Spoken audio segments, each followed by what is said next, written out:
میں اس چیز کو مانتا ہوں کہ آپ اس قوم اس ملت کا مستقبل ہے، تو حرف حرف رٹ کر بھی آگہی نہیں ملتی،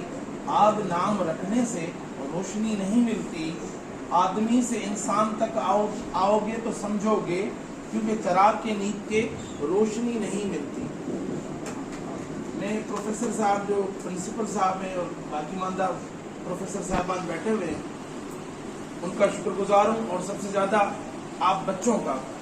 کیونکہ میں بلیو کرتا ہوں کہ جب نامناسب حالات میں، اتنے معاملات میں روزانہ کہیں ایک بچہ جنم لیتا ہے، تو میں یہ بلیو کرتا ہوں کہ اللہ کو اپنی بندوں کے اوپر ابھی بھی یہ یقین ہے کہ یہ شر نہیں پھیلائے گا، یہ نیکی کرے گا،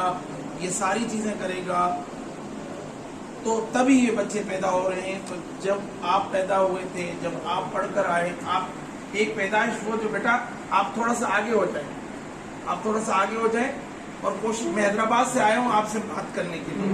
آپ بات نہیں کریں گے تو ایک کرم بنے گا۔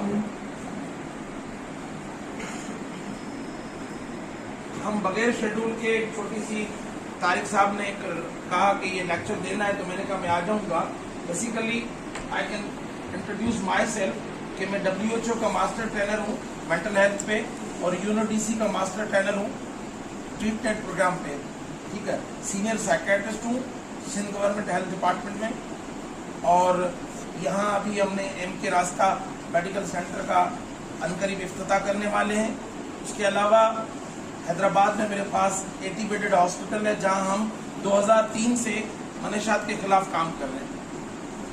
یہ چھوٹا سا تعارف ہے۔ علم آپ کو ان لوگوں کی توسط سے ملتا ہے، ہمیں بھی ان لوگوں کی توسط سے ملا ہے۔ یہ جو لوگ بیٹھے ہوئے نا، یہ کل آپ نے یہاں بیٹھنا ہے، کل آپ نے یہاں کھڑا ہونا ہے۔ آج آپ کا ایک دوست نعت پڑھ رہا تھا، آج آپ کا ایک دوست اناؤنسمنٹ کر رہا تھا، آج ایک آپ کا ٹیچر اناؤنسمنٹ کر رہا تھا۔ تو کہنے کا مقصد یہ ہے کہ جو زندگی با مقصد ہوتی ہے وہی سفل ہوتی ہے۔ اگر ہم بے مقصد جئیں گے تو پھر ہمارے اشرف المخلوقات ہونے کا تو کوئی سبب ہی نہیں بنتا۔ جب سبب نہیں بنتا ہے تو پھر ہمیں جینے کی کیا آرزو ہونی چاہیے کہ کھانا کھائیں، نیند کریں، اور پھر اٹھیں، پھر وہی روٹین استعمال کریں، اور پھر وہ زندگی کے جو 40 50 60 70 30 32 35 سال ہے وہ ہم گزار لیں۔